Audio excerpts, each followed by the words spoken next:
Hello friends, मेरे digital classes में आप लोग का बहुत फिर से नए सेशन में स्वागत करता हूं। तो हम छत्तीसगढ़ के मध्यकालीन इतिहास के बारे में हम पढ़ रहे थे। हमारा फोर्थ पार्ट है, चौथा पार्ट है। बाकी जो 3 पार्ट है मेरे चैनल में अपलोड हो चुकी है। एकदम बेसिक से पूरा डिटेल के साथ हम पढ़े हैं छत्तीसगढ़ के प्राचीन इतिहास। लगभग इसको मैं 3 पार्ट में कंप्लीट कराया हूँ और ये हमारा चौथा पार्ट है छत्तीसगढ़ के मध्यकालीन इतिहास। ये आपका पीएससी में काम आएगा, व्यापम में, महिला पर्यवेक्षक मत। छत्तीसगढ़ के ऐसा कोई भी एग्जाम नहीं जिसमें आपका छत्तीसगढ़ के जो जीके जीएस है लगभग सभी एग्जाम को कवर कराएगा। प्रिपरेशन कर रहे हैं वो आपके मेंस में भी काम आएगा, मेंस लिखने में। तो बहुत ही ज़्यादा इंपॉर्टेंट क्वेश्चन है। आपके जितने भी क्वेश्चन जो कंटेंट तैयार किया गया है सारे क्वेश्चन आपके सिलेबस के हिसाब से क्वेश्चन को तैयार किया गया है। तो पिछले क्लासेस को देख लीजिएगा। हमारा फोर्थ पार्ट है। थर्ड पार्ट में 55 क्वेश्चन मैं कवर कराया था।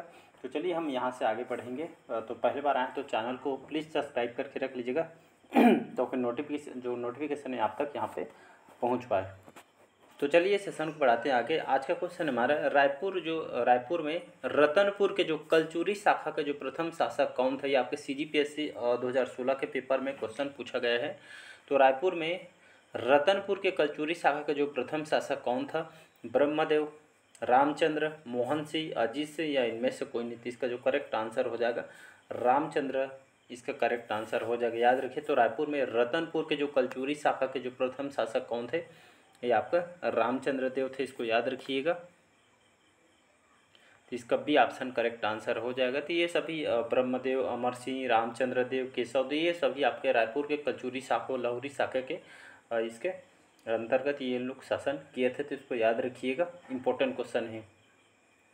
और रायपुर कलचुरी वंश के जो प्रारंभ करता यहाँ पे आपका जो पीएससी में जो क्वेश्चन आंसर लिया गया उसको मैं बताता हूँ।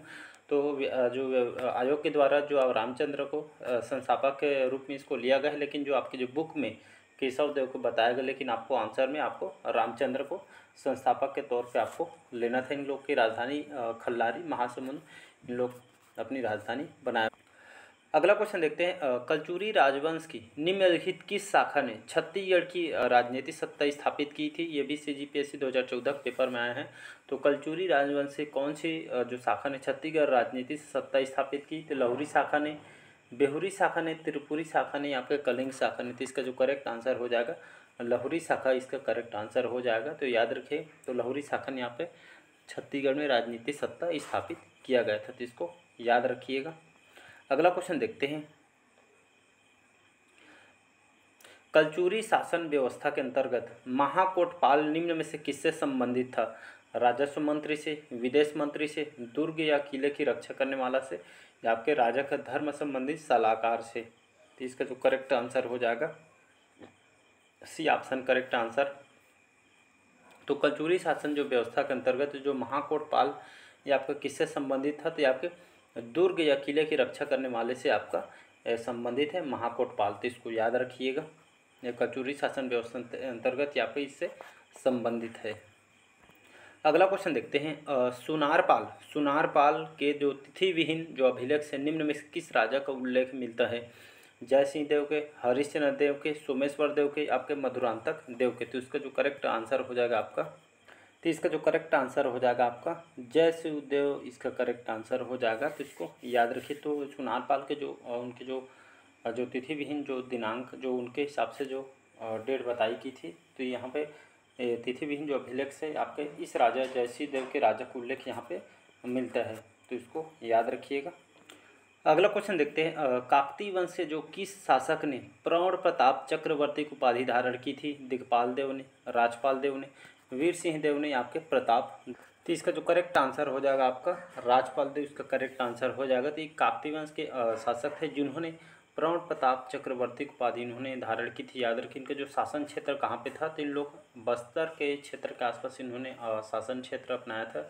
और 1324 से लेकर 1961 के मतलब बस्तर में सर्वाधिक लंबे समय तक शासन करने वाले जो वंश जो आपका एक काकतीय वंशी शासक थे। इसको याद रखिए। इन्होंने इसके जो संस्थापक किसको माना जाता है? काकतीय वंश के। तो अन्नम देव इसके संस्थापक है। और अंतिम शासक आपके कौन थे? प्रवीर चंद्र जो भंसदेव थे इसके अंतिम शासक है, जिसको याद रखिएगा। अगला क्वेश्चन देखते हैं।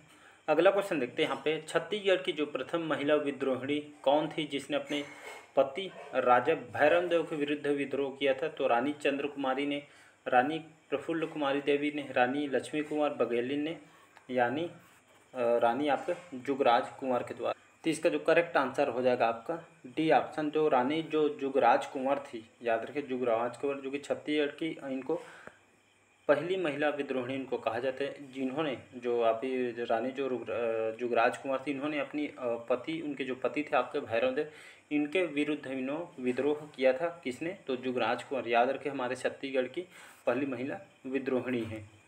नेक्स्ट अगला क्वेश्चन देखते हैं, परलकोट विद्रोह आपके कब प्रारंभ हुआ था? 1822 में, 1825 में, या आपका 1827 में, या 1828 में? तो इसका जो करेक्ट आंसर जो हो जाएगा, परलकोट विद्रोह आपके 1825 में हुआ था। B option correct answer. 1824-25 जो भी ऑप्शन, जैसे 1824 रहेगा तो ऑप्शन 24 लेना है, 25 रहेगा तो आपको 25 लेना है। तो परलकोट विद्रोह 1824-25 में हुआ था, तो ये आपका बी ऑप्शन करेक्ट आंसर हो जाएगा। इसके जो परलकोट विद्रोह के शासक कौन थे? तो महिपाल देव इसके शासक थे। नेतृत्वकर्ता कौन थे? तो गेंद सिंह, जो परलकोट के जमींदार थे, इसके नेतृत्व करता थे। और इसका उद्देश्य था, जो परलकोट जो विद्रोह, इसका उद्देश्य क्या था?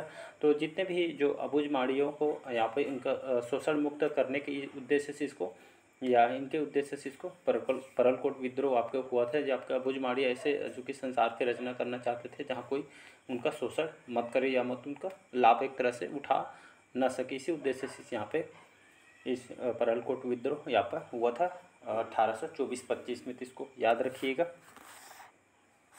अगला क्वेश्चन देखते हैं। तो यहाँ पे एक चीज़ और बताना चाहूँगा, यहाँ पे जितने भी जैसे विद्रोह थे, जो जनजाति जो विद्रोह, यहाँ से भी क्वेश्चन आपके पीएससी में पूछा गया है। तो इसमें आपका जो हल्बा विद्रोह हुआ था, ये आपके सन 1774 में आपका हुआ था। तो आपका 1774 में आपका विद्रोह हुआ था, हल्बा विद्रोह। इसके शासक कौन थे? अजमेर सिंह इसके शासक थे।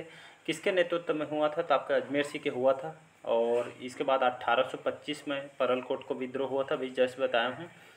फिर आपका इम्पोर्टेंट मैं बता रहा हूँ यहाँ पे, 1842 में आपका तारापुर विद्रोह हुआ था, जिसके भोपाल देव इसके शासक थे। और इसके नेतृत्वकर्ता आपके दलगंजन सिंह है, आपके CGPSC में आया हुआ है। और आपका 1842 में आपका मेरिया विद्रोह हुआ था, जिसके शासक कौन थे? तो भोपाल देव इसके शासक थे। और इसके नेतृत्वकर्ता आपके हिड़मा मांझी हैं। तो इसको याद रखिए, जितने भी बता रहे हैं आपके इम्पोर्टेंट है। फिर उसके बाद आपका इम्पोर्टेंट हो जाता है 1876 में। 1876 में आपका मुड़िया विद्रोह हुआ था। इसके जो शासक कौन थे? तो भैरम देव इसके शासक थे। नेतृत्वकर्ता कौन थे? तो झाड़ा सिरहा, झाड़ा जो सिरहा इसके नेतृत्वकर्ता थे। और इम्पोर्टेंट हो जाता है आपका 1910 में, ये आपका PSC में भी आया क्वेश्चन है आपका, ये जो 1910 में कौन सा विद्रोह हुआ था?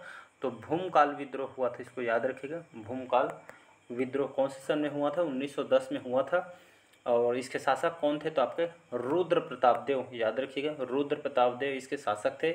और इसके नेतृत्वकर्ता आपके गुंडाधुर है। तो इसको याद रखिएगा। तो 1910 में आपका जो भूमकाल विद्रोह हुआ था, इसके शासक रुद्र प्रताप देव थे और नेतृत्वकर्ता आपका गुंडाधुर थे। तो इम्पोर्टेंट है, इसको याद रखिएगा।